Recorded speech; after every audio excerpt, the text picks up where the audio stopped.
The Life of Tiberius. For more bite-sized history, please like and subscribe.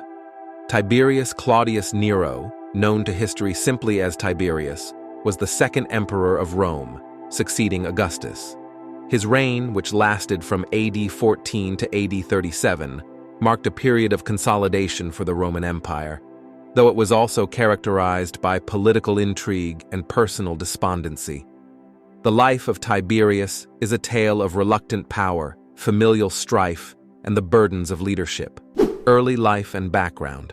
Tiberius was born on November 16, 42 BC, to Tiberius Claudius Nero and Livia Drusilla. His mother, Livia, was a significant figure in his life, later marrying Augustus, the first Roman emperor, and thus positioning Tiberius as a member of the Julio-Claudian dynasty. His early years were marked by turmoil due to the political upheavals following the assassination of Julius Caesar. His family fled Rome to avoid the proscriptions of the Second Triumvirate, and it was only after the political climate stabilized that they could return. As the stepson of Augustus, Tiberius was groomed for leadership, although his path to power was far from straightforward. He married Vipsania Agrippina, the daughter of Augustus's close friend and General Agrippa, and the union produced a son, Drusus Julius Caesar. Tiberius's military prowess became evident during campaigns in Germania and along the Danube, earning him a reputation as a capable commander. Rise to power. Despite his successes, Tiberius's position was complicated by Augustus's attempts to establish a line of succession through his own bloodline.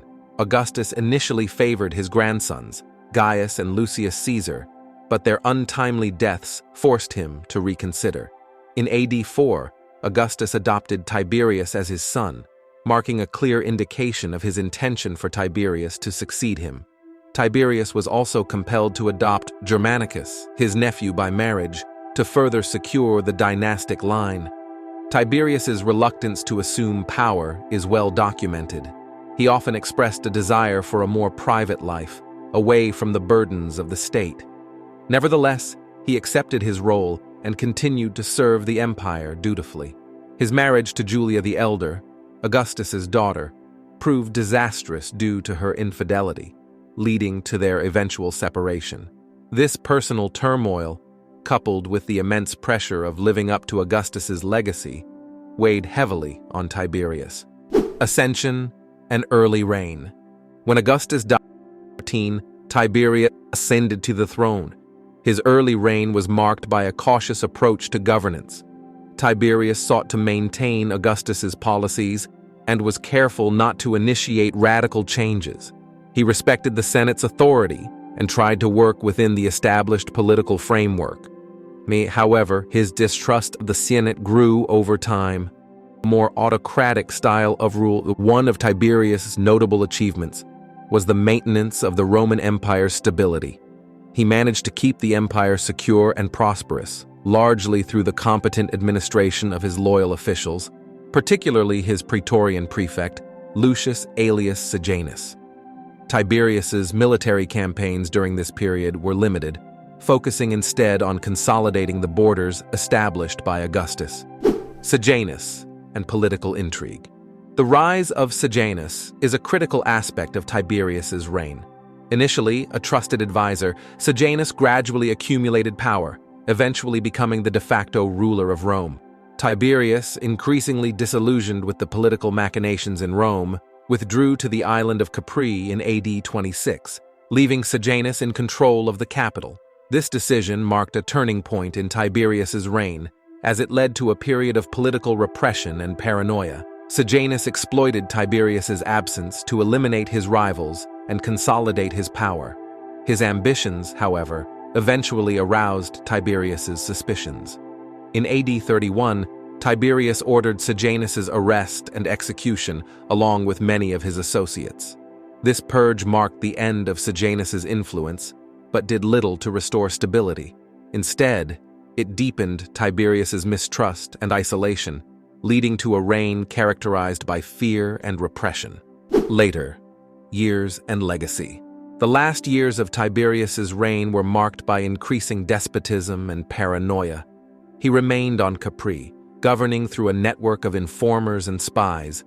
This period saw numerous treason trials and executions, contributing to a climate of fear in Rome.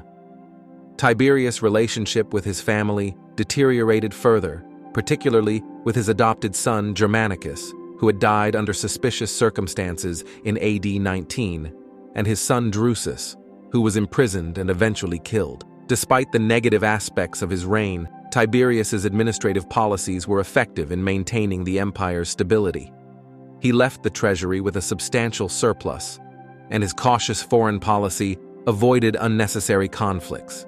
Tiberius also implemented judicial reforms and improved the efficiency of the bureaucracy. Tiberius died on March 16, AD 37, at the age of 77. His death was shrouded in mystery and speculation, with some sources suggesting he was assassinated to ensure a smooth succession for his grandnephew Caligula. Regardless of the circumstances, his passing marked the end of a complex and often controversial reign. Historiographical perspectives. Tiberius's legacy is a subject of considerable debate among historians. Ancient sources, particularly the works of Tacitus, Suetonius, and Cassius Dio, often portray him in a negative light, emphasizing his cruelty and paranoia. These accounts reflect the senatorial perspective, which was largely hostile to Tiberius due to his autocratic tendencies. Modern historians offer a more nuanced view of Tiberius. Some argue that his cautious and pragmatic approach to governance was necessary for maintaining the empire's stability during a transitional period. They highlight his administrative reforms and fiscal prudence as significant achievements. Others, however, continue to criticize his repressive policies and his failure to effectively manage the political intrigues of his court. Personal traits and character. Tiberius was a complex and enigmatic figure. He was known for his intelligence and competence, but also for his aloofness and reluctance to engage with the public. His withdrawal from Rome and retreat to Capri are often interpreted as signs of his aversion to the political life and his desire for privacy. Tiberius's personal life was marked by tragedy and disappointment, from his unhappy marriages to the deaths of his sons and the betrayal of his closest advisor.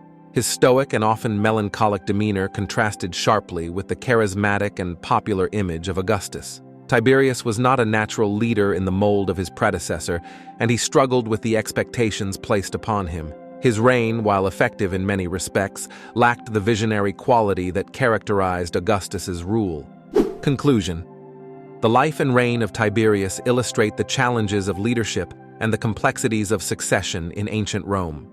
As the second emperor, he played a crucial role in shaping the early imperial system, ensuring its stability during a critical period of transition. His cautious and pragmatic approach to governance helped maintain the empire's prosperity, but his later years were marred by political intrigue and personal despair.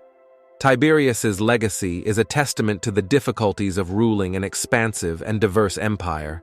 His reign underscores the tension between autocratic power and senatorial governance, a theme that would continue to shape the history of the Roman Empire.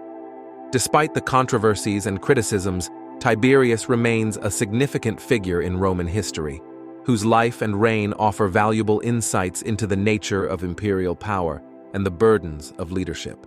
For more bite-sized history, please like and subscribe.